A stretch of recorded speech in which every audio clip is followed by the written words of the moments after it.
नमस्कार, capital TV देख रहे हैं आप। आपके साथ मैं हूं बबीता। कोरोना का नया वेरिएंट भारत में भी अब डराने लगा है। देश के कई राज्यों में लगातार मरीजों की संख्या में वृद्धि हो रही है। 12 नए केस के साथ ही देश में अब ओमिक्रॉन संक्रमितों की संख्या 73 हो चुकी है। साथ ही अब लॉकडाउन की स्थिति बनती नजर आ रही है। देखिए रिपोर्ट। कोरोना का नया ओमिक्रॉन वेरिएंट तीसरी लहर के तौर पर सामने आ रहा है। बीते 24 घंटे में देश में ओमिक्रॉन के 12 नए केस सामने आए हैं। देश में अब तक ओमिक्रॉन के 73 मामले सामने आ चुके हैं। सबसे ज्यादा 32 केस महाराष्ट्र में हैं। जनवरी की लहर आने की आशंका भी जताई जा रही है। मुंबई में आज से 31 दिसंबर तक धारा 144 लगा दी गई। दिल्ली में भी कई तरह के प्रतिबंध लगाए गए हैं। बीते 24 घंटे में महाराष्ट्र और केरल में 4-4, तेलंगाना में 2, बंगाल और तमिलनाडु में 1-1 मामले सामने आए हैं। बुधवार को पश्चिम बंगाल, तेलंगाना और तमिलनाडु में पहला केस सामने आया था। देश में 2 दिसंबर को ओमिक्रॉन का पहला केस आया था और तब से अब तक ये 11 राज्यों में फैल चुका है।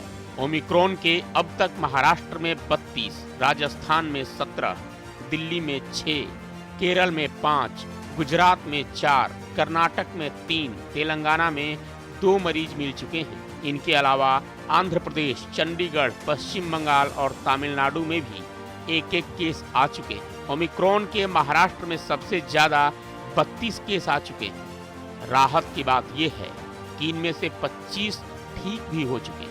हालांकि महाराष्ट्र में जनवरी में ओमिक्रॉन की लहर आने का डर है।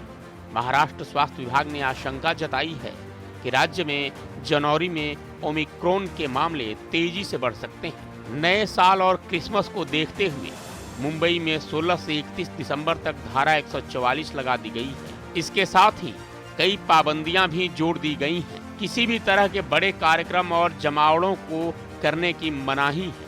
किसी भी कार्यक्रम में 50% क्षमता के मुताबिक ही लोगों को आने की इजाजत है। राजधानी दिल्ली में ओमिक्रॉन के 6 केस आ चुके हैं। जहां भी नए साल और क्रिसमस के चलते मामले बढ़ने की आशंका के बीच कई पाबंदियां लगा दी गई हैं। ये पाबंदियां 31 दिसंबर तक लगाई गई हैं। दिल्ली में बार और रेस्टोरेंट में 50% लोगों को ही बैठने की अनुमति रहेगी। कोरोना की दूसरी लहर में ऑक्सीजन की कमी के चलते कई मरीजों की जान चली गई थी। ऐसे हालात दोबारा न बने, इसके लिए केंद्र ने तैयारियां तेज कर दी। ओमिक्रॉन के बढ़ते मामलों के बीच केंद्र ने सभी राज्यों को ऑक्सीजन प्लांट की मॉक ड्रिल करने की सलाह दी ताकि ये सुनिश्चित हो सके कि वो पूरी तरह से चालू हैं या नहीं। सरकार के मुताबिक देश में इस समय 3246 PSA प्लांट इंस्टॉल हैं, जिससे 3783 मीट्रिक टन ऑक्सीजन बनाई जा सकती है। इसके अलावा अब तक 1,14,000 से ज्यादा ऑक्सीजन कंसंट्रेटर भी PM केयर्स फंड के जरिए राज्यों को दिए गए। ओमिक्रॉन का मामला लगातार बढ़ रहा है। ऐसे में जरूरत है सावधान और सतर्क रहने की। जरूरत है कोरोना गाइडलाइंस का पालन करने की। तो आपसे आग्रह है कि लापरवाही ना बरतें और तीसरी लहर को रोकना है तो लापरवाही भी रोकनी होगी। इसके लिए कोरोना गाइडलाइंस का सतर्कता से पालन करें। कैपिटल टीवी फिलहाल के लिए बस इतना ही। देश और दुनिया की तमाम बड़ी खबरों के लिए आप देखते रहिए कैपिटल टीवी। नमस्कार।